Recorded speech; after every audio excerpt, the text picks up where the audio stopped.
बोले श्री प्राणनाथ प्यारे की जय। श्री सतगुरु महाराज जी की जय हो। चिदादित्यं किशोरांगं परे धामनि विराजितं स्वरूप सच्चिदानंद निर्विकारं सनातनं बंदो सतगुरु चरण को करुषो प्रेम प्रणाम। अशुभ हरण मंगल करण धनी देव चंद्र जी नाम। श्री प्राणनाथ सतगुरु परम विनय करू प्रणाम। उघरे विकट कपाट सुमरन जिनके नाम। श्री राम रतन सतगुरु मेरे काटो सकल कलेश। चरणों में करू वंदना हृदय करो परवेश। श्री प्राणनाथ निज मूलपति सिर में है राज शुभ नाम। तेज कुंवर श्यामा युगल को पल पल करू प्रणाम, पल पल करू प्रणाम। धामधनी के लाडले व आत्म संबंधी प्यारे सुंदर साथ जी व समस्त श्रोतागण, आप सबके चरणों में मेरा कोटि कोटि प्रणाम। प्यारे सुंदर साथ जी, हमारा चर्चा का विषय चल रहा है बेहद भूमि अक्षर ब्रह्म का अव्यकृत पाद। तो अव्यकृत पाद के कौन से पाद में आ चुके हैं हम वर्णन करते करते अव्यकृत का महाकारण। अब उस महाकारण के भी बताएं कि महाकारण में भी कितने पाद हैं? 4 पाद हैं, शुद्ध स्थूल, शुद्ध सूक्ष्म, शुद्ध कारण और शुद्ध महाकारण। तो अब चलते चलते हमारा विषय कहाँ आ चुका है? अव्यकृत के शुद्ध कारण शरीर में। तो शुद्ध कारण शरीर में देखते हैं तो क्या है वहां पर, जिसको कहा है अव्यकृत का गोलोक धाम। यानी ये गोलोक धाम है कहाँ सब, इसका मूल कहाँ पर है? जो सबलिक का जो कारणपाद है जिसमें अखंड गोलोक है, उस अखंड गोलोक का ये प्रतिबिंब है। अब सबलिक के जो कारण शरीर में है वो अखंड गोलोक, यानी वहां पर ब्रज की लीलाएं हैं जिसका ये प्रतिबिंब है। तो वो ब्रज लीला कहाँ से आई, कौन सी है वे जो अखंड हुई? तो वे हमारी अपनी ही लीला की हुई है जो हमने यहाँ पर ब्रजभूमि में की थी। जो राज्य महाराज जी के हुक्म से अक्षर ब्रह्म ने सृष्टि बनाई और उस सृष्टि के अंतर्गत जो ब्रजमंडल बना, उस ब्रजमंडल में जब हम ब्रजवधों के रूप में आई और राज्य महाराज जी का आवेश कृष्ण जी के तन में आए, तो वहां पर 11 वर्ष तक जो हमारी लीलाएं हुई, उन सब लीलाओं को अक्षर ब्रह्म ने अपने सबलिक में यानी अपने बुद्धि अंतःकरण में अखंड कर लिया। तो उसके बारे में क्या कह रहे हैं कि ये ब्रज लीला जो अपनी जाको अस्तुत करत है धनी, यानी ये ब्रज लीला हमारी है जिसकी विशेषता सतगुरु महाराज जी वर्णन कर रहे हैं। और सतगुरु महाराज जी के अंदर कौन कर रहे हैं? साक्षात राज्य महाराज जी ही अपना आवेश बल देकर उन लीलाओं का वर्णन करा रहे हैं। तो वो जो लीला है कहाँ पर है? वो पहले जो लीला तुम ब्रज में करी सो अक्षर सदाशिव चित्त में थी। तो जो हमने 11 वर्ष तक लीला की ब्रजभूमि में, वो अक्षर ब्रह्म ने अपने सदाशिव में अखंड की। सदाशिव कौन सा? वो चित्त रूप। तो अब यहाँ पर एक प्रसंग आता है कि सबलिक को चित्त भी कहा गया है और बुद्धि भी कहा गया है। तो इसमें क्या देखना है, क्यों कहा गया? तो 2 मत है इसमें, कोई सबलिक को चित्त कहता है तो कोई सबलिक को बुद्धि कहती है। तो अब जैसे इसी चौपाई में कह रहे महाराज जी कि अक्षर ब्रह्म सदाशिव चित्त में धरी। तो चित्त किसके लिए आया है? तो चित्त आया है ये जो सबलिक ब्रह्म का कारण पाद है। तो जो उसका स्थूल है उसको तो मन कहा, जो सूक्ष्म है जो चिदानंद लहरी है वो उनका बुद्धि हुई, और बुद्धि के बाद जो कारण शरीर आया वो चित्त हुआ। तो इसलिए कह रहे हैं अक्षर सदाशिव चित्त में धरी। और दूसरी जगह इसको बुद्धि भी कह रहे हैं। अब बुद्धि किस बेस पर कह रही है? ये रासलीला के प्रसंग में जो कहते हैं महाराज जी कि रासलीला जो तुम वन में किद सो अक्षर स्वरूपे ग्रही जागृत बुध। तो देखिए क्या कह रहे हैं, रासलीला जो तुम वन में किद सो अक्षर स्वरूपे ग्रही जागृत बुध। तो अक्षर ब्रह्म ने कहां पर ग्रहण की? वो जागृत बुध में। तब रासलीला कहां पर अखंड की? जो योग माया में रासलीला हुई थी वो भी कहां पर अखंड की? इसी सबलिक के महाकाल। तो इसमें यहां जागृत बुध भी आ रहा है। सो अक्षर स्वरूपे ग्रही जागृत। ता लीला का ए प्रतिबिंब जो विष्णु दिखाई रमा को सुन। तो यही रास जो कहां पर हुई? अक्षर ब्रह्म ने अपनी जागृत बुद्धि में अखंड की, तो उसी का ही प्रतिबिंब अव्याकृत के इस कारण और महाकारण अंग में पड़ा है, जिसका वर्णन आएगा कि जब विष्णु जी ने लक्ष्मी जी को इसका प्रमाण दिखाया। तब इन्हीं चौपाइयों से देखते हैं कि एक जगह कह रहे हैं कि ये अक्षर ब्रह्म का चित है और दूसरे में कह रहे हैं अक्षर स्वरूपे ग्रही जागृत बुद्धि। तो जागृत बुद्धि भी आ रही, तो कहाँ ग्रहण की उन्हें? कहाँ अखंड की? जो योग माया में रास हुई और फिर उस लीला को संवरण कर लिया। कह रहे हैं कि योग माया को भयो पतन। तो कहाँ पर अखंड हुई? वो भी सबलिक के महाकारण में ही अखंड। और जो काल माया के ब्रह्मांड में 11 वर्ष तक हम सब ने धामधनी के साथ में ब्रज लीलाएं की, वो भी जब ये काल माया का ब्रह्मांड लय कर दिया तो उस लीला को भी उन्होंने अपने सबलिक के कारण में अखंड कर लिया। तो ये सबलिक के कारण और महाकारण में जो ब्रज और रास है, इन दोनों का प्रतिबिंब ही ये अव्याकृत के शुद्ध कारण और शुद्ध महाकारण है। तो इसमें देखते हैं कि सबलिक को जो कहा है तो चित इस वेश से कहा है क्योंकि ये जो ब्रज लीला है, ये ब्रज लीला अक्षर ब्रह्म के कारण पाद में होने के कारण कारण शरीर को चित कहा। तो जब इसको चित कहा, जो कारण शरीर है, कारण शरीर को चित कहा, तो जिस चित में, जिस सदाशिव में ये लीला अखंड हुई, ब्रज की लीला। और रास लीला को कह रहे हैं कि उन्होंने अपनी जागृत बुद्धि में अखंड किया। तो एक जो योग माया हुई, योग माया के ब्रह्मांड में सुसुप्ति अवस्था में रासमंडल हुआ, रास की लीलाएं हुई, फिर उनको कहाँ अखंड किया? जब वो अक्षर ब्रह्म जागृत हुए, तो वो जागृति स्थिति हुई। वो कौन सी हुई? वही सबलिक का महाकाल। तो जब चारों अंतःकरणों को मिलाकर देखते हैं तो सबलिक ब्रह्म है, तो इसको कहा है बुद्धि का स्वरूप। और जो देखते हैं कि वो सबलिक का जो कारणपाद है, तो कारणपाद होने के कारण उसको कहा है चित अंतःकरण। तो इसी का विस्तार जो देखते हैं कि जो अव्याकृत है वो मन हुआ, जो सबलिक है वो क्या हुआ? बुद्धि हुई, और जो केवल ब्रह्म है वो चित हुआ, और जो सत्य स्वरूप है वो उनका अहम हुआ, अक्षर ब्रह्म। तो इसी तरह से सबलिक में देखते हैं तो सबलिक के अंदर भी स्थूल है, सूक्ष्म है, कारण है और महाकारण। तो स्थूल में जिसमें नित्य वैकुंठ है वो मन हुआ, जो सूक्ष्म है जिसमें चिदानंद लहरी है वो उनकी बुद्धि स्वरूप हुआ, और जो फिर कारण शरीर जिसमें नित्य गोलोक है वो सबलिक ब्रह्म का यानी अक्षर ब्रह्म का कौन सा हुआ? चित अंतःकरण, जिसमें ब्रजलीला अखंड। और जो उनका महाकारण है जिसमें अखंड रास अखंड है वो उनका अहम अंतःकरण, और उससे ऊपर उनका 5वां निर्मल चित हुआ। तो इसका ही प्रतिबिंब वो देखते हैं किसमें पड़ता है? आदि नारायण के अंदर। नारायण के अंदर के चारों अंतःकरणों को देखते हैं तो उनके भी 4 शरीरों में जब वर्णन आता है, तो जो स्थूल है उसको मन कहा है, जो सूक्ष्म है जिसमें महत्त्व है वो उनका कौन सा अंग है? बुद्धि का स्वरूप है।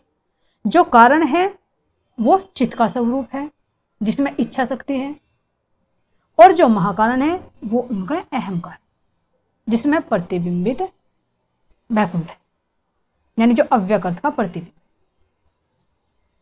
तो इस तरह से देखते हैं कि ब्रज लीला कहां पर हुई है? सबलिक के कारण में अखंड है, तो उसी का ही प्रतिबिंब ये अव्याकृत के महाकारण के शुद्ध कारण शरीर में स्थित है। तो इस ब्रज लीला को जो अव्यकृत के कारण में अखंड है। त्रिगुण इसी को ही भजते।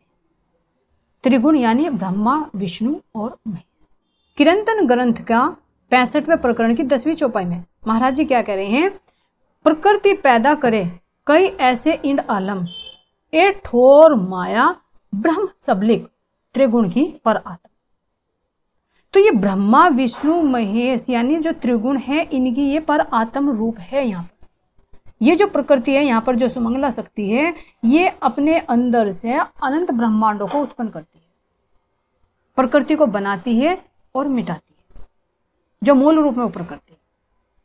तो ऐसे कई इंद आलम जो त्रिगुण से सहित होते हैं, वो बनाती है और मिटाती है। तो उसका मूल कहाँ है? ये सुमंगला शक्ति ही है।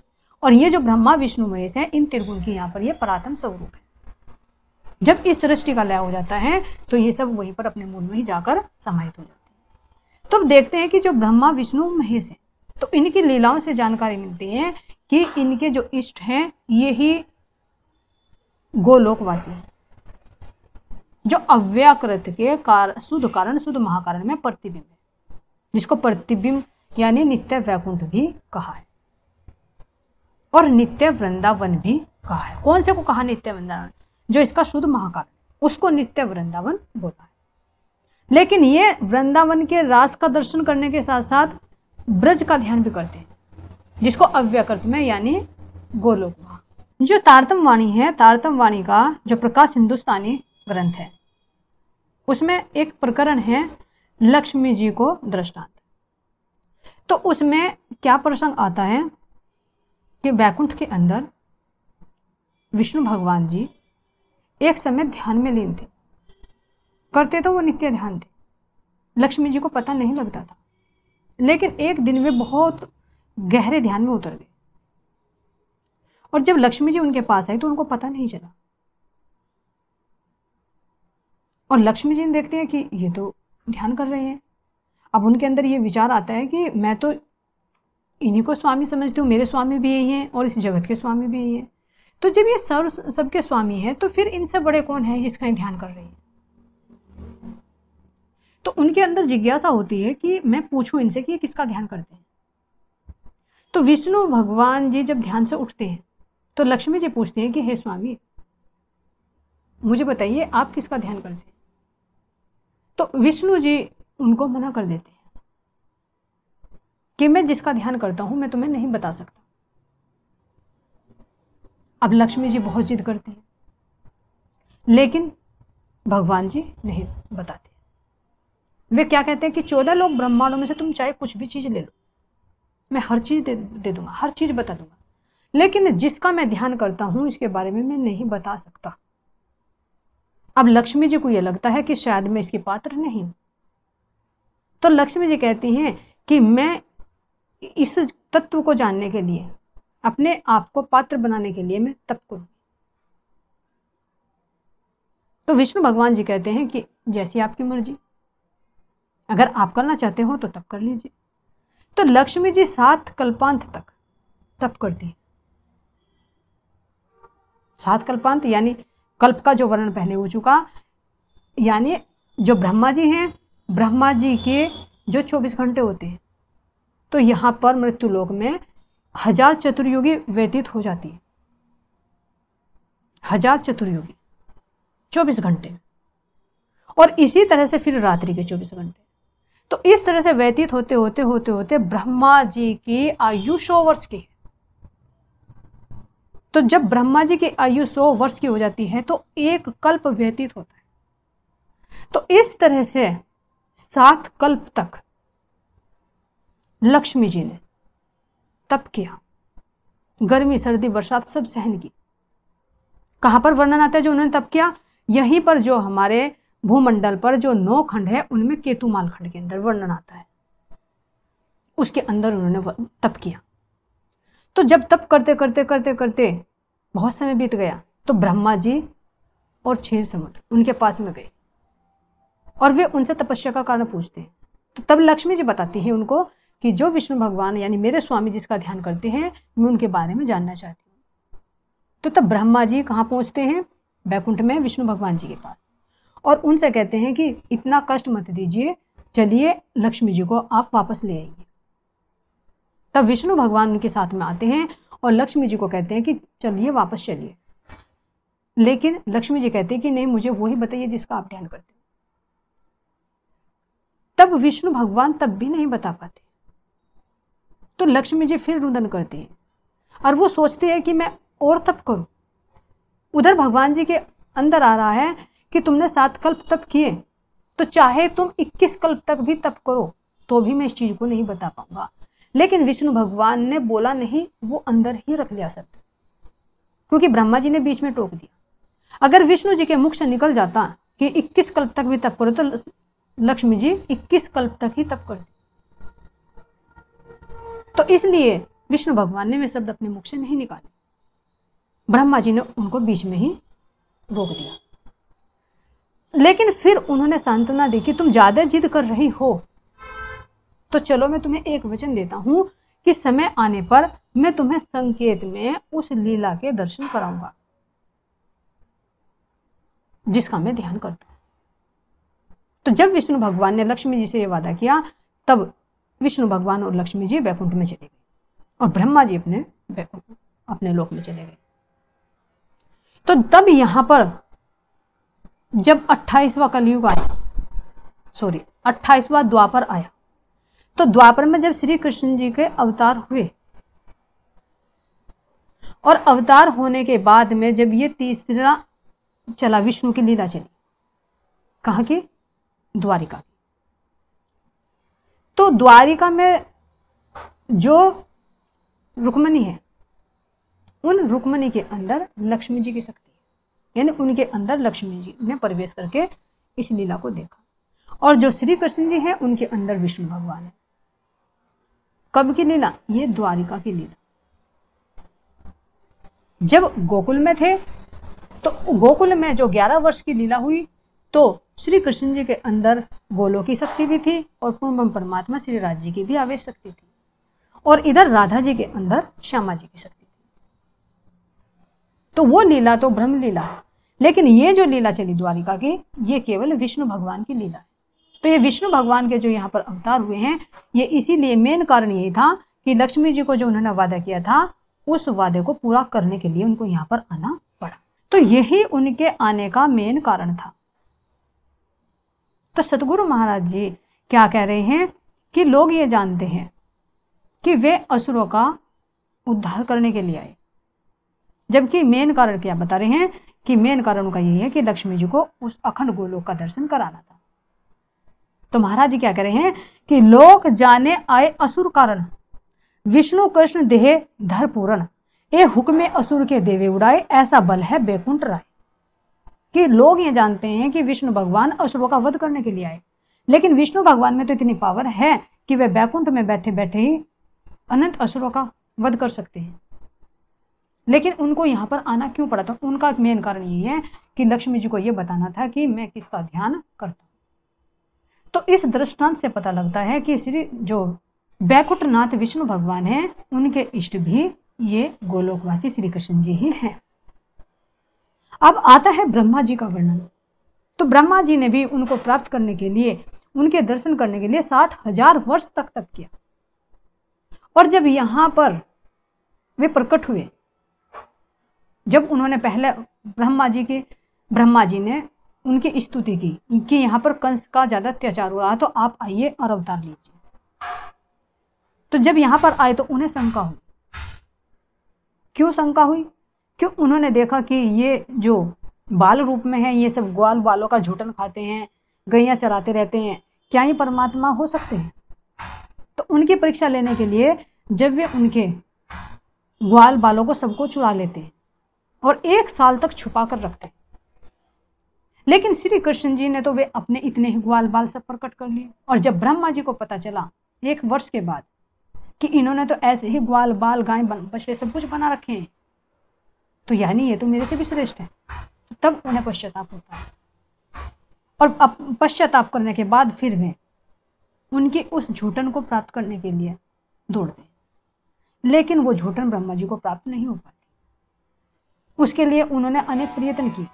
जो भागवत में भी वर्णन आता है कि वे जब श्री कृष्ण जी ग्वाल बालों के साथ में भोजन ग्रहण कर रहे थे तो वे वहां पर पहुंचे कि उनकी कोई मुझे झूठन मिल जाए। लेकिन श्री कृष्ण जी समझ गए कि ये कौवे के रूप में ब्रह्मा जी है, तो उनने सब ग्वाल बालों को मना कर दिया कि आज थोड़ा भी कुछ नहीं छोड़ो। और जैसे ही वे कलेवा करने के लिए जमुना जी पर गए तो ब्रह्मा जी वहां पर मछली बने कि ये कुल्ला करेंगे तो शायद इनका कुछ मुझे झूठन मिल जाएगी। लेकिन श्री कृष्ण जी ने अपने ग्वाल बालों कह दिया कि आज कुल्ला भी नहीं करना। तो इस तरह से ब्रह्मा जी ने फिर उनकी स्तुति की, क्षमा याचना की, तब उनको श्री कृष्ण भगवान ने क्षमा की और अपना वास्तविक स्वरूप की पहचान कराई। तो इससे पता चलता है कि ब्रह्मा जी के भी जो इष्ट हैं, वे भी जो ध्यान करते हैं, वे भी इन्हीं गोलोकी का ही ध्यान करते हैं, क्योंकि यहीं पर इनकी त्रिगुण की पर आत्मा है। अब देखते हैं जो शिव जी का आता है, तो महादेव जी के इष्ट भी यही है। क्यों? क्योंकि इन्होंने जो अमरनाथ में कथा सुनाई पार्वती को, तो वो इन कृष्ण भगवान की ही तो सुनाई, क्योंकि ये इनके इष्ट हैं। और फिर जब इनका जन्म हुआ श्री कृष्ण जी का, तो ये दर्शन के लिए भी गए। जो यशोदा माता ने इनके विकराल रूप को देखा कि तुम्हारे सारे शरीर पर भस्म लगी हुई है और तुम्हारे इसमें गले में जो सर्पों की माला पड़ी हुई है, तुम्हारा ऐसा विकराल रूप है, तो इनको देखकर, लंबी लंबी जटाओं को देखकर मेरा लाला डर जाएगा। तो यशोदा माता मना कर देती है दर्शन कराने के लिए।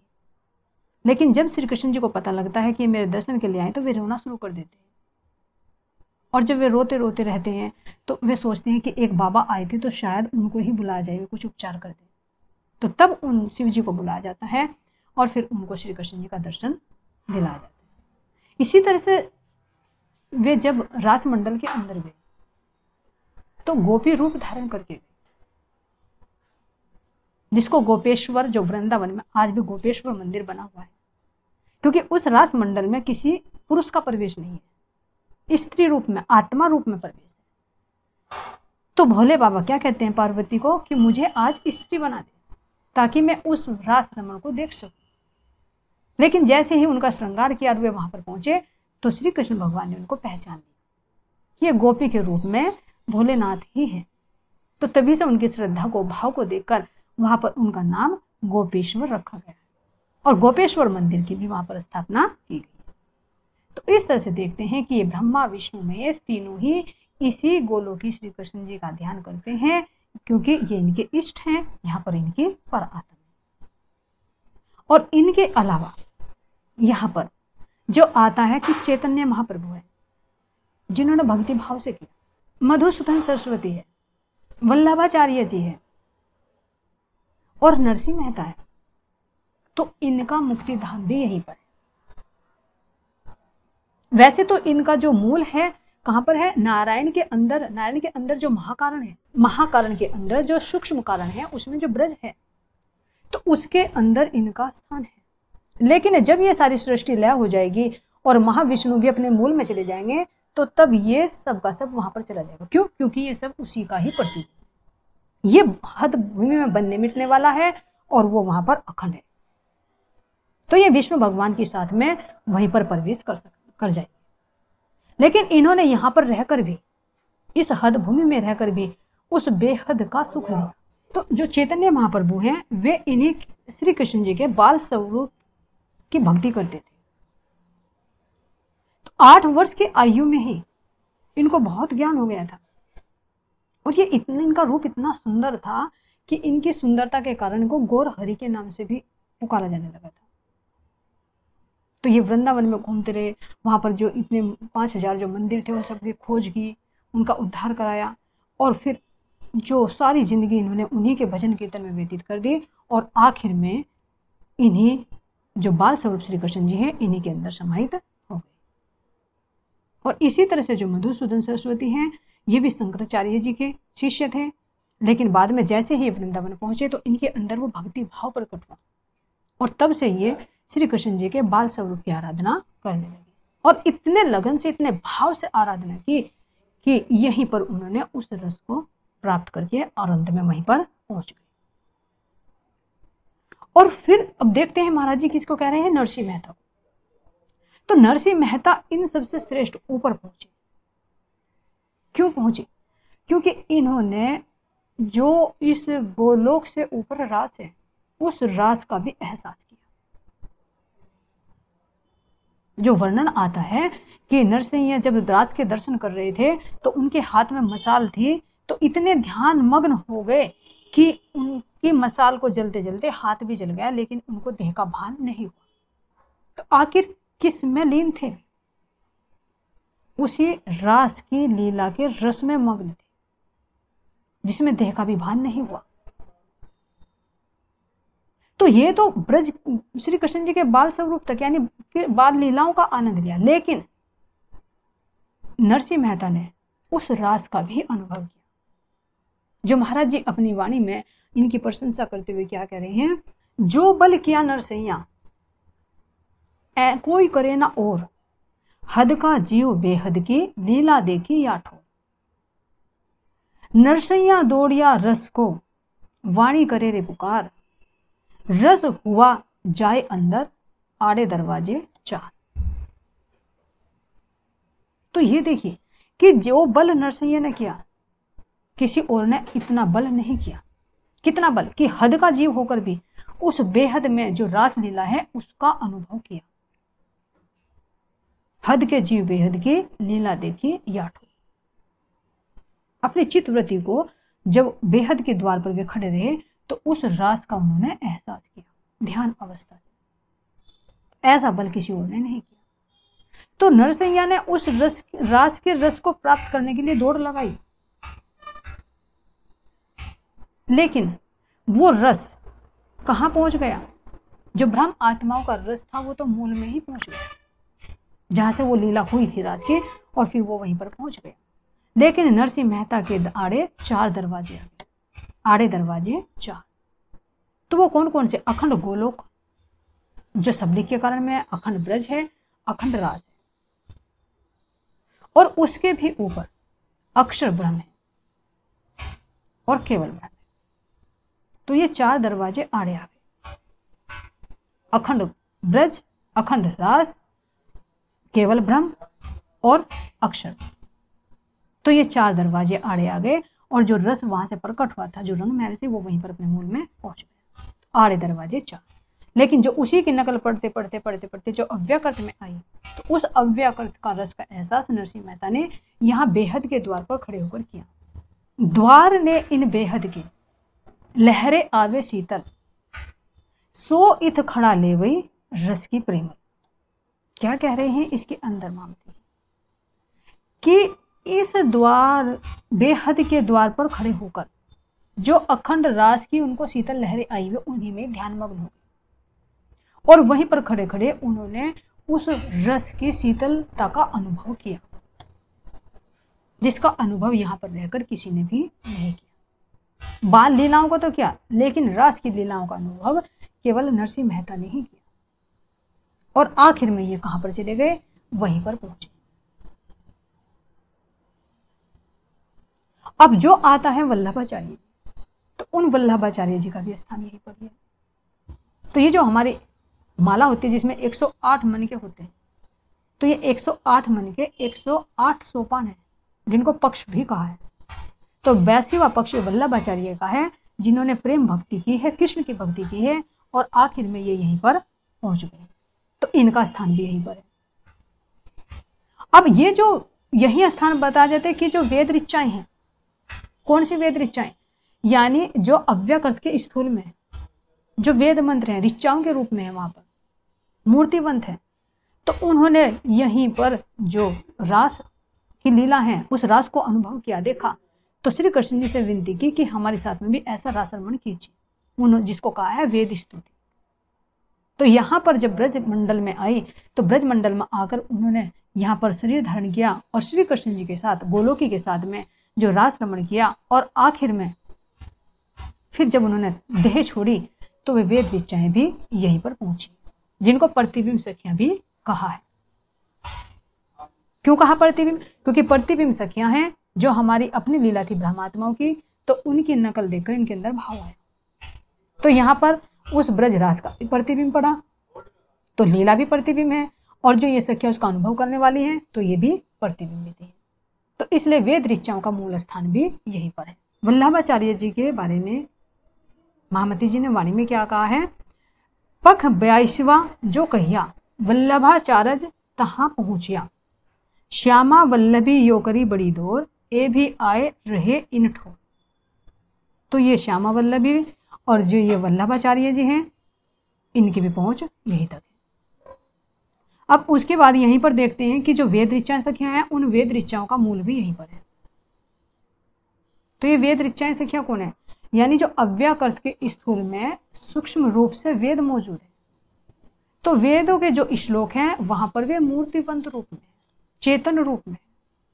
तो जब उन्होंने अव्यकृत के महाकारण में जो प्रतिबिंबित रास हुई उसका जब अनुभव किया तो उन्होंने श्री कृष्ण जी से विनती की कि हमें भी इसका अनुभव कराइए, हमारे साथ में भी ये रास अनुभव कीजिए।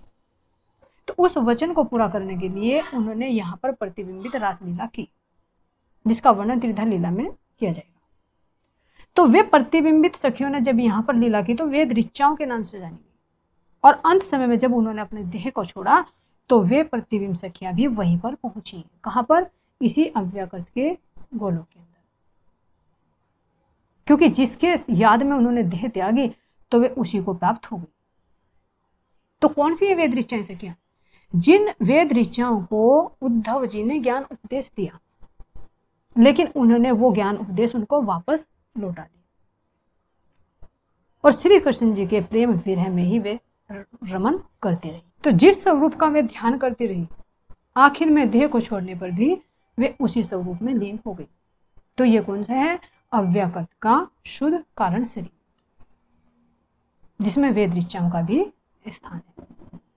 इससे ऊपर आता है अव्यकृत के शुद्ध महाकारण, जिसमें है अखंड, यानी अखंड जो रास है उसका प्रतिबिंब, जिसको कहेंगे हम प्रतिबिंबित रासलीला, जिसका वर्णन आगे किया जाएगा। बोले श्री प्राणनाथ प्यारे की जय, श्री सतगुरु महाराज जी की जय हो। प्रणाम जी सबको।